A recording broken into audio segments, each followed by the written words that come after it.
ಓಂ ಶ್ರೀ ಗುರು ಬಸವಲಿಂಗಾಯ ನಮಃ. ಬಸವ ನಿಮ್ಮಯ ಮಹಿಮೆ ಉಸುರಾಲೆನ್ನಳಬಲ್ಲ, ಪಶುಪತಿಯ ಪಾದವನು ಕಂಡೆ ದೇವ. ಯಾರು ಎನಗೆಂದು ಕೇಳಿದರೆ ಮಾರಹರ ಶರಣರ ಮಗನಾನೆಂದು, ನಮ್ಮಪ್ಪ ಬಸವಣ್ಣ ನಮ್ಮವ್ವ ನೀಲವ್ವ, ನಮ್ಮ ಬಂಧು ಬಳಗ ಶಿವಶರಣರು ಎನ್ನವರು ಕಳುಹಿಸಲು ನಾ ಬಂದೆ ಮರ್ತ್ಯಕ್ಕೆ, ಹಿಂದೆ ಮಾಡಿದ ಸಾಲ ತಿದ್ದುವುದಕ್ಕೆ. ಹಿಂದೆ ಮಾಡಿದ ಸಾಲ ತಿದ್ದಿ ಋಣಗಳಳಿದು ನಾ ಬಂದೆ ನೋಡಪ್ಪ ಶರಣರ ಬಳಿಗೆ. ಬಸವ ನಿಮ್ಮಯ ಮಹಿಮೆ ಉಸುರಲೆನ್ನಳವಲ್ಲ, ಪಶುಪತಿಯ ಪಾದವನು ಕಂಡೆ ದೇವ. ಬಸವ ನಿಮ್ಮಯ ಮಹಿಮೆ ಉಸುರಲೆನ್ನಳಬಲ್ಲ, ಪಶುಪತಿಯ ಪಾದವನು ಕಂಡೆ ದೇವ. ಓಂ ಶ್ರೀ ಗುರು ಬಸವಲಿಂಗಾಯ ನಮಃ. ಸರ್ವರಿಗೂ ಶರಣು ಶರಣ.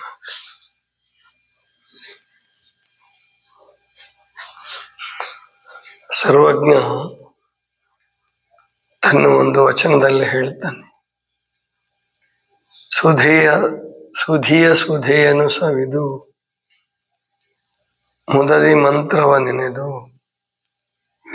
ಉದಯರಾಗದೊಳು ನಿಂದಿರ್ದ ಶಿವಯೋಗಿ, ನಿಧಿ ಪುರುಷ ಕಾಣೋ ಸರ್ವಜ್ಞ. ಏನಿದು ವಚನದ ಅರ್ಥ? ಸುಧಿ ಮತ್ತು ಸುಧೆ. ಸುಧೆಯನ್ನು ಸವಿದು, ಧೀ ಅಂದ್ರೆ ಬುದ್ಧಿ ಅಂತ ಅರ್ಥ. ಸಮಾಧಿ, ಧೀಮಂತ ಅಂತೆಲ್ಲ ಶಬ್ದ ಬಳಸ್ತಾರಲ್ಲ, ಧೀರ. ಅಲ್ಲಿ ಧೀ ಅಂದ್ರೆ ಬುದ್ಧಿ ಅಂತ ಅರ್ಥ. ಈ ಬುದ್ಧಿ ಅನ್ನುವಂಥದ್ದು ಎಲ್ಲಾ ಸಂದರ್ಭದಲ್ಲೂ ಆಗಿರೋದಿಲ್ಲ. ಅಂದ್ರೆ ಒಳ್ಳೇದು ಅಂತ ಅರ್ಥ. ಸುಧಿ ಅಂದ್ರೆ ಒಳ್ಳೆ ಬುದ್ಧಿ.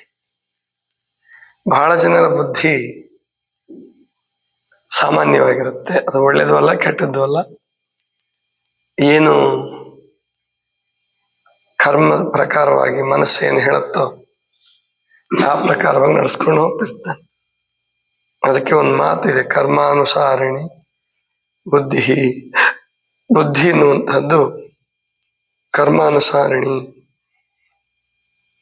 ಆದರೆ ವಿದ್ಯೆ ಪಡೆದಂಥವನು, ಅದರಲ್ಲೂ ಆತ್ಮವಿದ್ಯೆಯನ್ನು ಪಡೆದಂಥ ಯೋಗಿ, ಅವನು ಈ ಬುದ್ಧಿಯ ಕುಚ್ಚಿತವನ್ನ ಕುಬುದ್ಧಿಯನ್ನು ಅಳೆದುಕೊಂಡು ಸುಬುದ್ಧಿಯನ್ನು ಮಾಡಿಕೊಂಡಿರ್ತಾನೆ. ಅವನು ಜಗತ್ತಿಗೆ ಹಿತವನ್ನೇ ಉಂಟು ಮಾಡೋದು ಅವನ ಗುರಿ. ಒಂದು. ಎರಡನೇದು, ಪರಮಾತ್ಮ ಏನು ಕೊಡ್ತಾನೋ, ಪರಮಾತ್ಮನ ನಿಯಮದ ಪ್ರಕಾರ ಏನ್ ಬರ್ತದೋ ಏನ್ ನಡೀತದೋ ಅದನ್ನು ಸಂಪೂರ್ಣವಾಗಿ ಒಪ್ಪಿಕೊಂಡು ಅದರಲ್ಲಿಯೇ ಅವನ ಲೀಲೆಯನ್ನು ಕಂಡು ಆನಂದವಾಗಿರ್ತಕ್ಕಂಥದ್ದು ಇದೇ ಸುಧಿ. ಆ ಆನಂದವೇ ಅಮೃತ. ಸುಧೆ ಅಂದ್ರೆ ಅಮೃತ ಅಂತ ಅರ್ಥ. ಎಲ್ಲರಿಗೂ, ಎಂಥ ಕೆಟ್ಟವನಿಗೂ ಕೂಡ ಒಳ್ಳೇದಾಗಬೇಕು, ಒಳ್ಳೇದನ್ನು ಪಡಿಬೇಕು, ಹೆಚ್ಚು ಪಡಿಬೇಕು ಅಂತ ಅಪೇಕ್ಷೆ ಇರ್ತದೆ. ತ್ಯಾಗಿಯೂ ಕೂಡ ಬಹಳ ದೊಡ್ಡದನ್ನು ಪಡೆಯೋದಕ್ಕಾಗಿ ಸಣ್ಣದನ್ನು ತ್ಯಾಗ ಮಾಡ್ತಾನೆ. ಪರಮಹಂಸ ಯೋಗಾನಂದರು ಒಂದು ಪ್ರಸಂಗ ಬರೀತಾರೆ.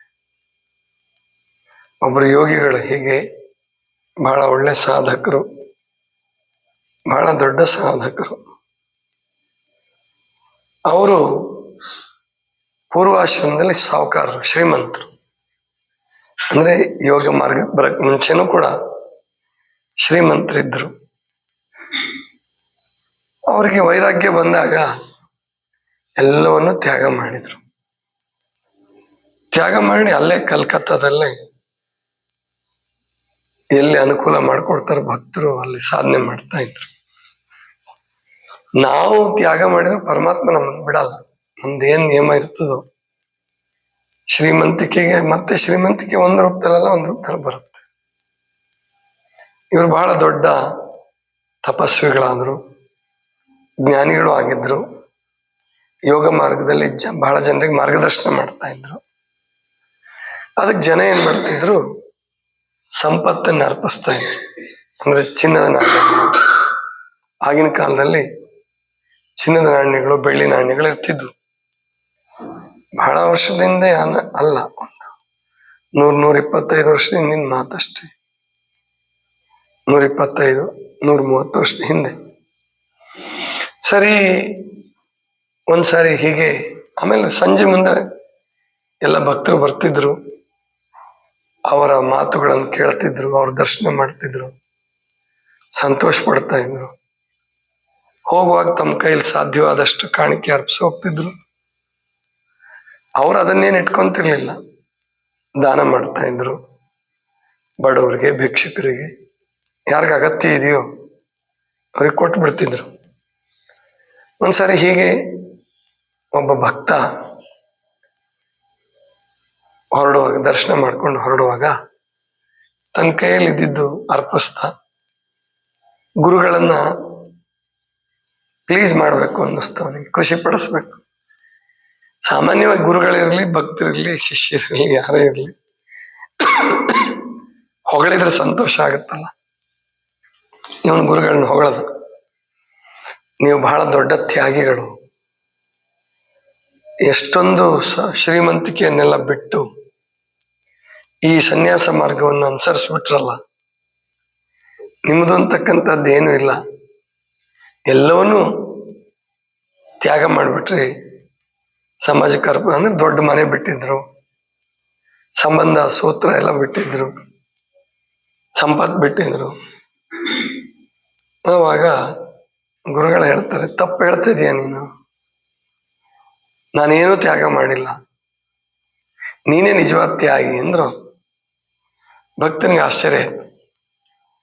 ಅವ್ರು ತ್ಯಾಗ ಮಾಡಿರೋದು ಎಲ್ರಿಗೂ ಗೊತ್ತಿದೆ, ಇವನ್ ಭಕ್ತ ಏನ್ ತ್ಯಾಗ ಮಾಡಿಲ್ಲ, ಸಂಸಾರದಲ್ಲಿ ಇದ್ದಾನೆ, ಮಕ್ಕಳು, ನೌಕರಿ, ಹಣ ಎಲ್ಲ ಇದೆ ಇವನ ಹತ್ರ. ಇಲ್ಲಪ್ಪ, ನನಗಿಂತ ನೀನೇ ದೊಡ್ಡ ತ್ಯಾಗಿ ಅಂದ್ರು. ಹೇಗೆ ಗುರುಗಳೇ, ತಮಾಷೆ ಮಾಡ್ತೀರ ನನಗೆ? ನಾನೇನು ತ್ಯಾಗನೇ ಮಾಡಿಲ್ವಲ್ಲ. ಇಲ್ಲ ಇಲ್ಲ, ನಾನು ಏನೋ ಒಂದು ಕೆಲವು ರೂಪಾಯಿಗಳು, ಒಂದು ಮನೆ, ಒಂದಿಷ್ಟು ಜಮೀನು, ಅಂದ್ರೆ ಜಡವಾದದ್ದನ್ನು ಕೆಲವು ಬಿಟ್ಟಿದ್ದೀನಿ. ನನಗೆಲ್ಲ ನಾನು ತೊಂದರೆ ಮಾಡ್ಕೊಂಡಿದ್ದೀನಿ, ನನಗೆಲ್ಲವನ್ನೂ ಕೊಟ್ಟಿದ್ದಾನೆ ಪರಮಾತ್ಮ. ಅದೆಲ್ಲಕ್ಕಿಂತ ಹೆಚ್ಚಾಗಿ ಅವನ ಜ್ಞಾನ ಕೊಟ್ಟಿದ್ದಾನೆ. ಅವನು ನಾನು ಬಿಟ್ಟಿದ್ದಕ್ಕಿಂತ 1000 ಪಟ್ಟು ಆನಂದ ಕೊಟ್ಟಿದ್ದಾನೆ. ನಾನು ಅದರಲ್ಲಿ ಇದ್ದಿದ್ರೇನು ಆನಂದ ಪಡೀತಿದ್ನು, ಅದಕ್ಕಿಂತ ಹೆಚ್ಚು ಆನಂದವನ್ನು ನನಗೆ ಕೊಟ್ಟಿದ್ದಾನೆ. ಸಂಪತ್ತದು ನನಗೆ. ನಾನೆಲ್ಲಿ ತ್ಯಾಗಿ ಅಲ್ಲ, ದೊಡ್ಡದಕ್ಕೋಸ್ಕರ ಸಣ್ಣದು ಬಿಟ್ಟಿದ್ದೀನಿ ಇಷ್ಟೇ. ನೀವೆಲ್ಲ ತ್ಯಾಗಿಗಳು, ಯಾಕಂದ್ರೆ ದೊಡ್ಡದಕ್ಕೋಸ್ಕರ ಏನು ಸಣ್ಣದಕ್ಕೋಸ್ಕರ ದೊಡ್ಡದನ್ನೇ ಬಿಟ್ಬಿಟ್ಟಿದ್ದೀರಲ್ಲ ನೀವು. ಅಂದ್ರೆ ಪರಮಾತ್ಮನ ಆನಂದ ಬಹಳ ದೊಡ್ಡದು, ಆ ಸಮಾಧಿ ಸ್ಥಿತಿ ಬಹಳ ದೊಡ್ಡದು. ನೀವು ಸಣ್ಣದ ಸುಖವನ್ನು ಹಿಡ್ಕೊಂಡು, ಸಂಸಾರ ಸುಖವನ್ನು ಹಿಡ್ಕೊಂಡು, ವಿಷಯ ಸುಖವನ್ನು ಹಿಡ್ಕೊಂಡು ಪರಮಾತ್ಮನ ಆನಂದವನ್ನೇ ಬಿಟ್ಬಿಟ್ಟಿದ್ದೀರಲ್ಲ, ನೀವೇ ತ್ಯಾಗಿಗಳು ಅಂದ್ರೆ. ಇಲ್ಲಿ ಸರ್ವಜ್ಞ ಹೇಳ್ತಿರೋದು ಅದನ್ನೇ. ಅದನ್ನ ಅವರು ಒಂದ್ ರೀತಿ ಹೇಳಿದರೆ, ಸರ್ವಜ್ಞ ಇನ್ನೊಂದ್ ತರ ಹೇಳ್ತಾನೆ. ನಿಜವಾದ ನಿಧಿ ಪುರುಷ, ನಿಜವಾದ ಶ್ರೀಮಂತ ಯಾರಪ್ಪ ಅಂದ್ರೆ ಯೋಗಿ ಅಂತ ಹೇಳ್ತಾನೆ. ಸುಧೆಯನ್ನು ಸವಿದು, ಒಳ್ಳೆ ಬುದ್ಧಿಯನ್ನ ಕಲ್ತ್ಕೊಂಡು, ಒಳ್ಳೆ ಬುದ್ಧಿವಂತನಾಗಿ, ಸುಧೆಯನ್ನು ಸವಿದು, ಮುದದಿ ಮಂತ್ರವ ನೆನೆದು, ಉದಯರಾಗದೊಳು ನಿಂದಿದ್ದ ಶಿವಯೋಗಿ, ನಿಧಿ ಪುರುಷ ಕಾಣೋ ಸರ್ವಜ್ಞ. ಉದಯರಾಗ ಅಂದ್ರೆ 2 ಅರ್ಥ ಇಲ್ಲಿ.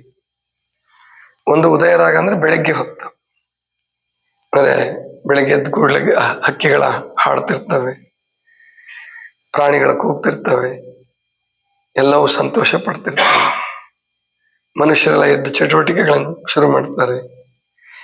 ಜ್ಞಾನಿಗಳು ಓದ್ತಾರೆ, ಪೂಜೆ ಮಾಡ್ತಾರೆ, ಧ್ಯಾನಿಗಳು ಧ್ಯಾನ ಮಾಡ್ತಿರ್ತಾರೆ. ಇದು ಉದಯ ರಾಗ. ಇದು ಸೂರ್ಯೋದಯ ಆಗಕ್ಕೆ ಮುಂಚಿಂದ ಹಿಡ್ಕೊಂಡು ಸೂರ್ಯೋದಯ ಪೂರ್ಣ ಆಗೋ ಉದಯ ರಾಗ ಅಂತ ಹಂಗೂ ಬಳಸ್ಬೋದು. ಇನ್ನೊಂದು ಯಾವ್ದಪ್ಪ ಉದಯ ರಾಗ ಅಂದ್ರೆ ಪ್ರಣವ, ಓಂಕಾರ.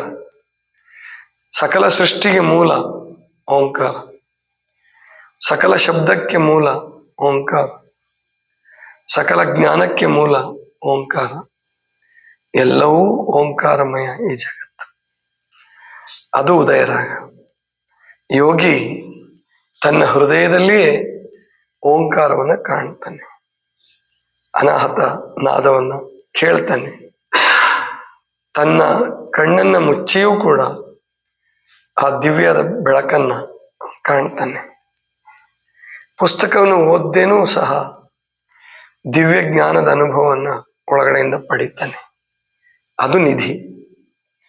ಆ ದೃಷ್ಟಿಯಿಂದ ನಿಧಿ ಪುರುಷ ಯಾರಪ್ಪ ಅಂದ್ರೆ ನಿಜವಾದ ಯೋಗಿ. ನಿಧಿ ಅಂದ್ರೆ ಸಂಪತ್ತು. ಆ ಸಂಪತ್ತು ಪಡೆಯುವವನು ಯೋಗಿ. ಅದು ಉದಯ ರಾಗದಲ್ಲಿ ಸಿಗುವ ಸಂಪತ್ತು. ಅದಕ್ಕೆ ನೀವೇನ್ ಕಲ್ತ್ಕೋಬೇಕಂದ್ರೆ ಬೆಳಗ್ಗೆ ಬೇಗ ಹೇಳೋದು. ಪ್ರತಿಯೊಬ್ರು ಬೆಳಗ್ಗೆ ಬೇಗ ಹೇಳೋದು. ನಿಮ್ದೊಂದು ಕೆಲಸ ನಿಂತರೂ ಪರವಾಗಿಲ್ಲ, ನಿಮಗೆ ಬರ್ತಕ್ಕಂಥದ್ರಲ್ಲಿ ಸ್ವಲ್ಪ ನುಕ್ಸಾನ ಆದ್ರೂ ತೊಂದರೆ ಇಲ್ಲ.